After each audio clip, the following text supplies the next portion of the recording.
Today is my review of the Bambulab P1S.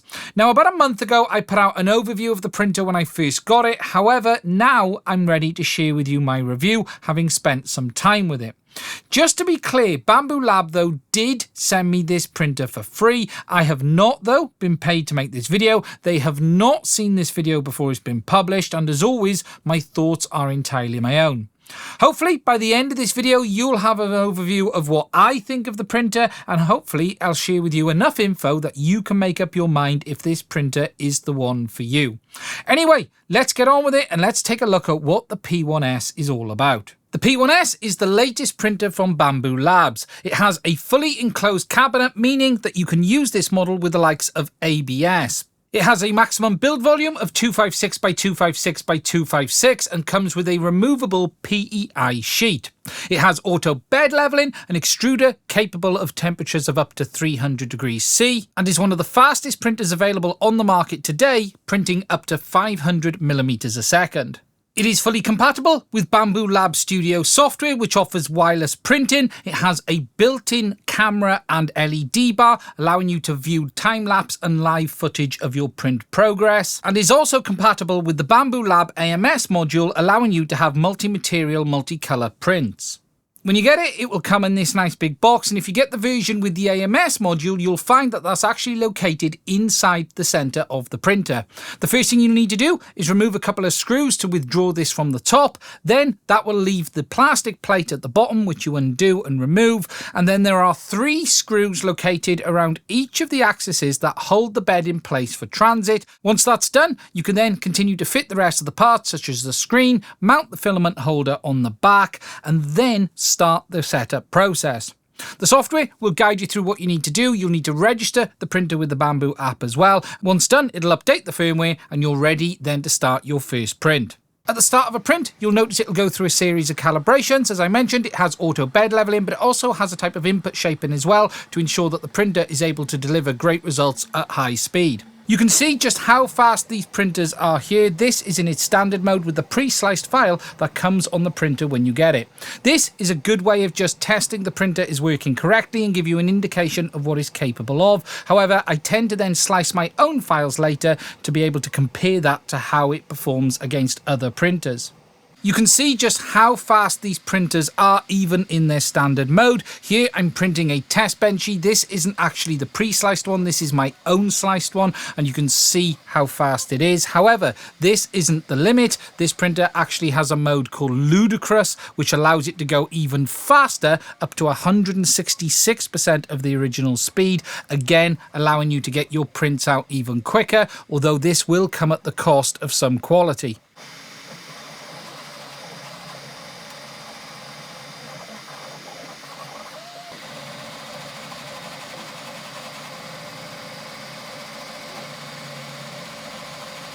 Now, a number of times I've mentioned the word AMS, and I should probably explain what this is. I'm not going to go into too much detail in this video, but it is an additional module that you can get for the Bambu printers that allows it to self-feed filaments. It allows you to put up to 4 filaments on board, and the printer then will automatically select the filament you choose.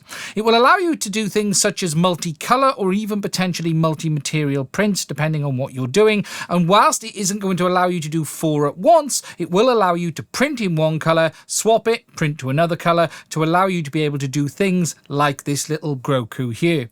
One of the real nice features about all of the Bambu printers is its slicer. Now, this is based on Prusa Slicer, however it is a customized version, but it has some real nice functionality specifically for the Bambu printers.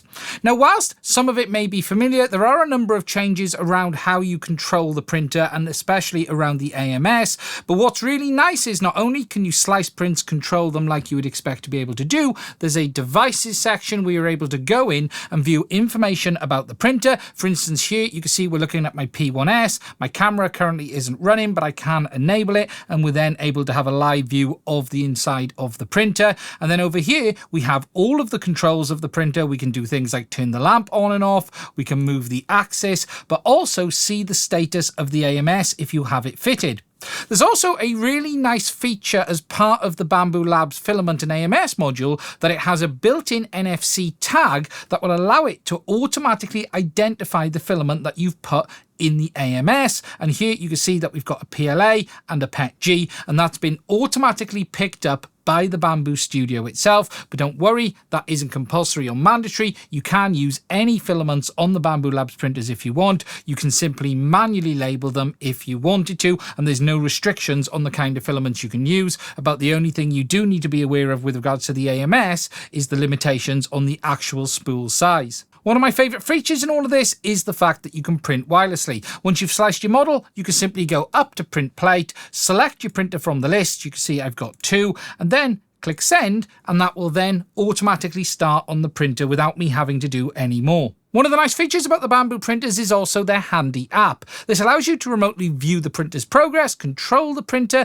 and it'll even send you a notification when your print is complete. This even works off network as well, in the sense of it will work on your local area Wi-Fi or whilst you're out and about via the Bambu servers.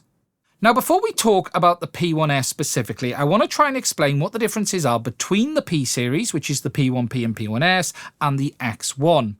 Now, all 3 printers are based off the same external platform. They're the same shape and size. They all have the same build volume, which is 256 by 256 by 256. They can all print filaments up to 300 degrees C, and they all print at the same speed up to 500 millimeters a second. All 3 can use the Bambulab AMS module, and they all have wireless connectivity. The real differences though between them come down to some of the internal components and features. For instance, the X1 comes with a 5-inch colour touch display, allowing you to quickly and easily control the printer, the AMS and all of its functions from the front. The printer is based on a 32-bit Rockchip CPU that also has 4 gigs of onboard memory, allowing you to save prints on board even without an SD card. The X1 also has a LiDAR sensor. This, using that CPU, allows it to detect errors with the first layer of your print, but also calibrate your filament flow rates automatically.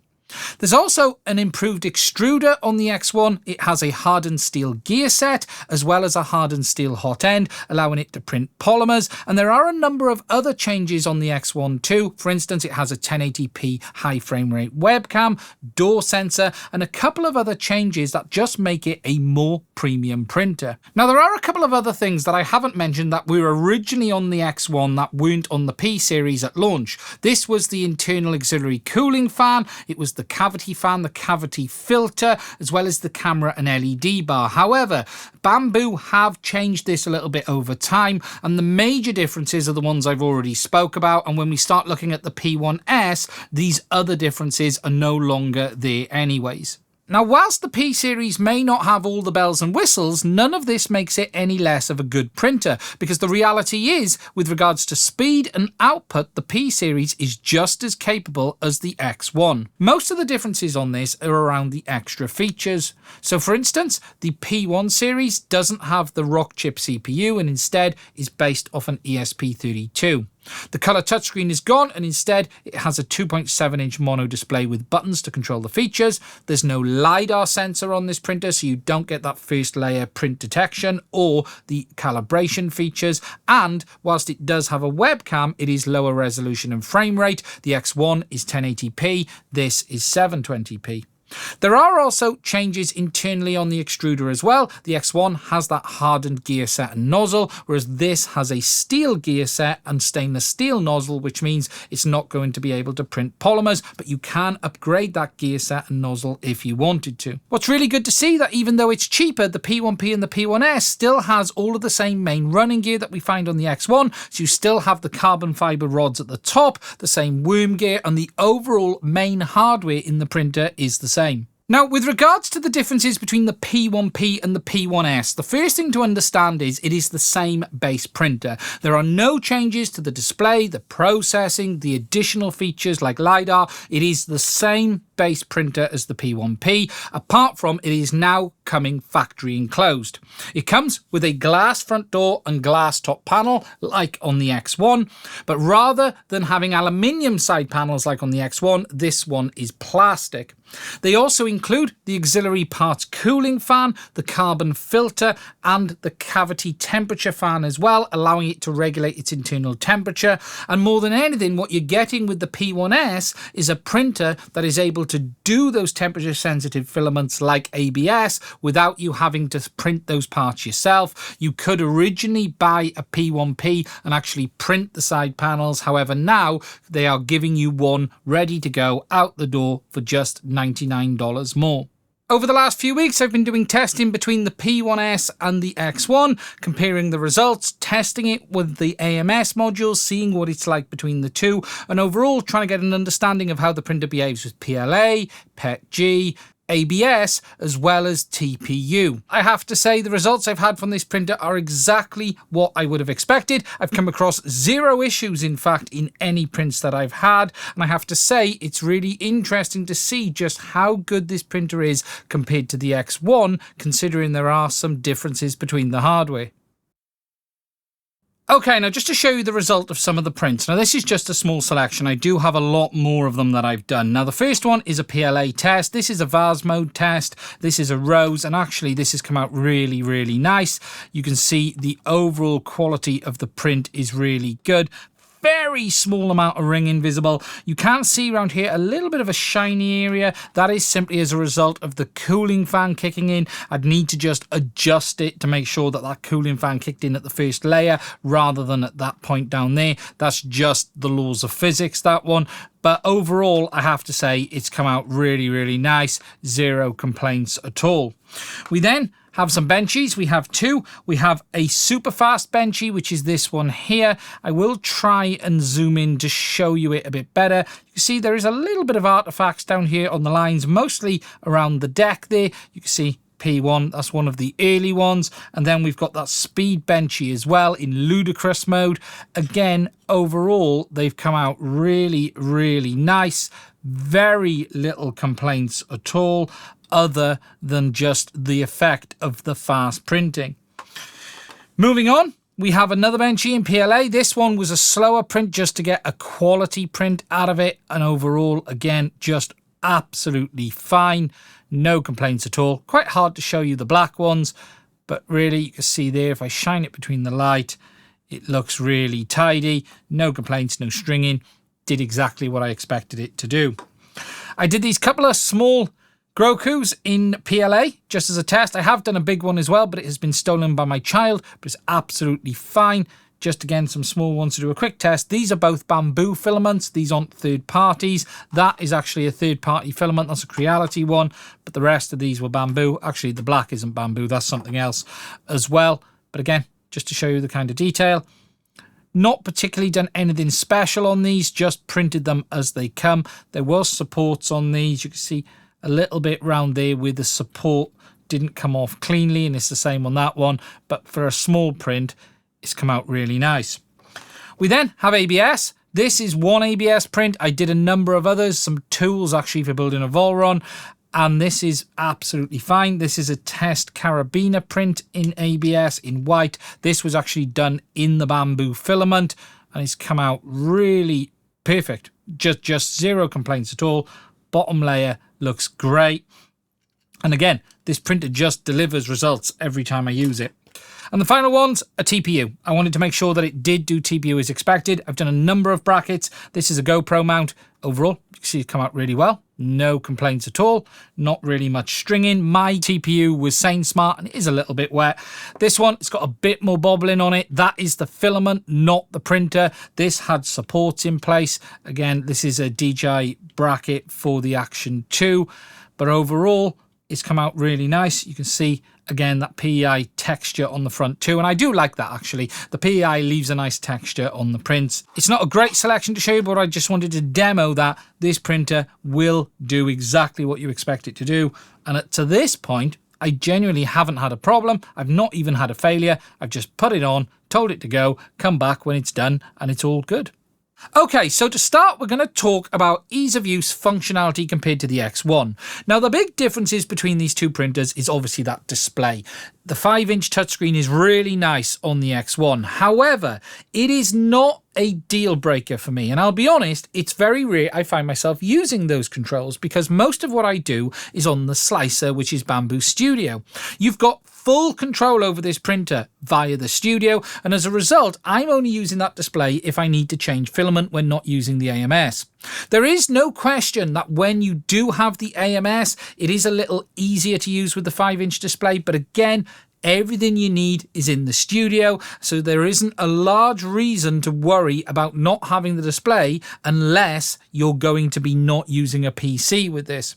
What I will say is Bambu have really set these printers up well to use their studio software, and if you use that, you're really not missing much between that display and the X1. Where you do notice some differences though is with regards to that onboard storage and the control for the time-lapse video, because on the X1, as I mentioned, it does have that 4 gigs of onboard memory. It will store time lapses onto the SD card, but you can also then access all of that via the display on the front, the app, or via the Bambu Studio software.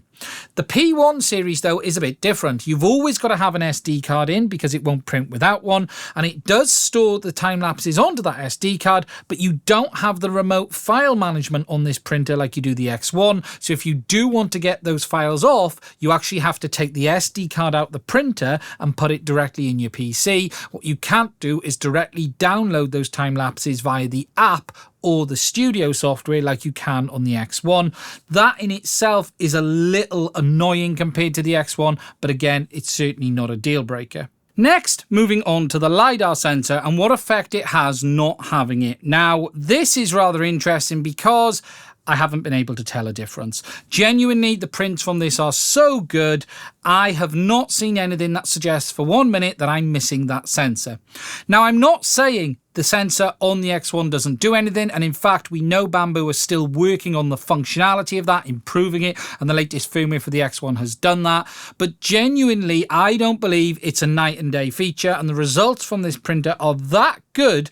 I would not say you absolutely have to have it. About the only thing I would say is it helps having the LiDAR sensor with regards to just saying print and run, and then it gives you a warning if there's a problem. This obviously doesn't have that functionality, but as long as you're around to keep an eye on the first layer and make sure everything's started okay, for me, the print results are pretty much the same. Again, the quality is so close, it's close to non-distinguishable. You can still do all of the manual calibrations on this printer that unless you have a specific reason to need the LiDAR sensor, you should go with that model. You're certainly not losing out by not having it on this one. Next, moving on to print quality. Now, I'm not going to spend lots of time showing you loads of prints. I will put a little bit of B-roll up to show you, but overall, I'm going to give you an opinion, and that opinion is the print quality on this printer is fantastic. It is 99% as good as the X1, if not the same. I have tested PETG, ABS, PLA, carbon fiber, and TPU, and nothing has failed. Nothing has been a problem. It has just worked. I am genuinely shocked at just how good this printer is, even compared to the X1, and how close it is in performance. And it's really hard for me to say now the difference between this and the X1 is worth it with regards to cost, with regards to everything else. I think this printer is genuinely as good as the X1 all day long with regards to its print output, and really the differences between them come down again to those extra bells and whistles, as I've already said, and maybe a little bit around longevity with that hardened gear set, but you can upgrade that on this printer if you wanted to. Now, one thing I do want to mention on these printers is with regards to the Bambu Studio as well as the Bambu Handy apps. Now, the Bambu printers have really good wireless functionality. They have Wi-Fi, they connect on your network, and you can send your prints to these printers wirelessly, quickly and easily. It allows you to control the printer, control the AMS, and there's some really great functionality. The Handy app is even better because not only can you view your printer in real time, you'll get updates on what's going on, you'll get statuses as well as notifications when prints complete, and you can even view the webcam remotely too. Whilst this all sounds great, there is a little bit of a downside to this feature, and that is every print you send wirelessly to your printers don't actually go straight to the printer. Even if you're on the same network, they go via the Bambu servers. As a result of this, some people will not be happy with their prints going remotely and then back to the printer, and whilst it does give some nice functionality, it obviously opens up some risk for people who are doing, say, commercial work. There is a feature on these printers though called LAN mode, and LAN mode basically disconnects it from the Bambu cloud and allows you to print directly wirelessly to the printer whilst it's on the same network. You can enable this in the printers and in the Bambu Studio app, and then you're no longer sending your data to the Bambu servers. However, if you do this, you do lose some functionality. For instance, in LAN mode, the Bambu Handy app does not work at all. Even if you're on the same network, you have no app control whatsoever via your smartphone. Bambu Studio will allow you to still control the printer remotely, upload prints wirelessly on the same network. However, you did lose access to the webcam. In a recent update for the X1, they did bring back the functionality of the webcam for the X1, but you still don't have that on the P1P or the P1S. Now, I do have a dedicated video coming on this in the near future if you're interested in seeing it, but it is a bit of a shame that by turning off this wireless functionality to the cloud, you're losing some features. In my opinion, Creality actually have a much better way of doing this on the K1. When you print on that, you actually have the option of sending it wirelessly to the printer direct, via the Creality cloud, or via the SD card.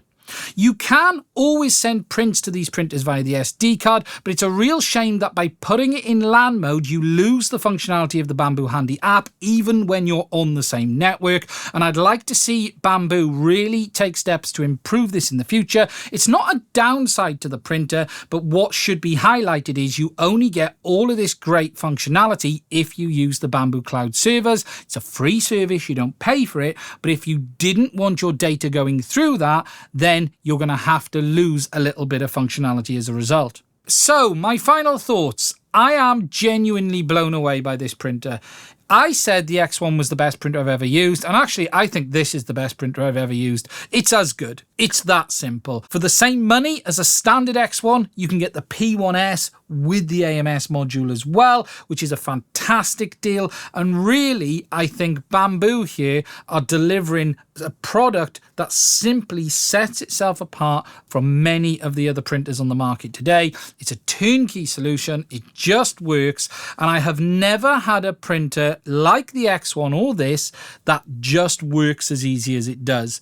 There are people who have had problems with these. I haven't. I can only share with you my experience. There are so few things that I have a problem with on this printer. It's crazy. About the only things I would like to see improved is around some of the online stuff, as I mentioned earlier. But other than that, I think what Bambu are doing here is incredible. They're delivering a product that just wipes the floor with everyone else. So that is my thoughts on the P1S. Now, the big question everyone will have is, which printer should you buy? Should you buy the X1 or should you buy the P1S or even the P1P? Well, the P1S comes in at $699 on its own or $999 with the AMS module. The P1P standalone is $100 less, but I'll be honest, I would just get the P1S. However, the X1 is $1199 or $1449 with the AMS module. I genuinely can't recommend the X1 over the P1S right now because I just don't see the benefits for most people. Yes, if you want hardened gears, hardened hot end, and some of the bling features like the LiDAR, then it's going to be worth it. But just for the display alone, it is not worth spending an extra $500. They are all phenomenal printers, but genuinely, I think the P1S is really competing in this price point, and I think Bambulab have really delivered a printer here that is perfect for most people, and it's only a small subset of pro users that are probably going to have to go all the way to the X1. Now, I have really struggled in my review of these printers to find bad things to say. There are some bits I don't particularly like about the way Bambu Studio behaves with regards to that wireless connectivity, as I highlighted earlier, but overall, I can only share with you my thoughts, and they genuinely have been really good. Now, there is a link to these printers in the description, but just to be crystal clear, that is an affiliate link. If you use it, I will receive a commission. Those affiliate links, though, have had no impact on my opinion of these printers. If there was a problem, I promise you, I can tell you, for everyone who watches my channel who knows, I will say it. The biggest problem I have for me with these printers is they are just as good as they seem, and whilst no product is perfect, if you're someone with a bit of 3D printing experience, it is just a real nice turnkey solution that basically works out the box, and I haven't had a single issue with either my X1 or the P1S up until this point, and it is without doubt a glowing review, and I will continue to share my thoughts with you as time goes on, but I just wanted to explain that a bit more because there's always this talk around affiliate links. There's always this talk around reviews. I can only tell you how it is. Yes, there's an affiliate link there, but you don't have to use it. But if you do want to support the channel, it is there for you. Now, I'm really interested in knowing your thoughts on this printer. Please do put any comments and questions below, and I will try and answer them. Furthermore, if you'd like to support the channel, there are also links to Patreon as well as Buy Me a Coffee in the description as well. I want to say a thank you to Bambulab for sending these ones over. They genuinely have been a real great supporter of the channel, and if you're interested in getting one, as I've said, there's a link below you can use too. Anyway, that's it from me on this one. Stay safe. I'll speak to you soon.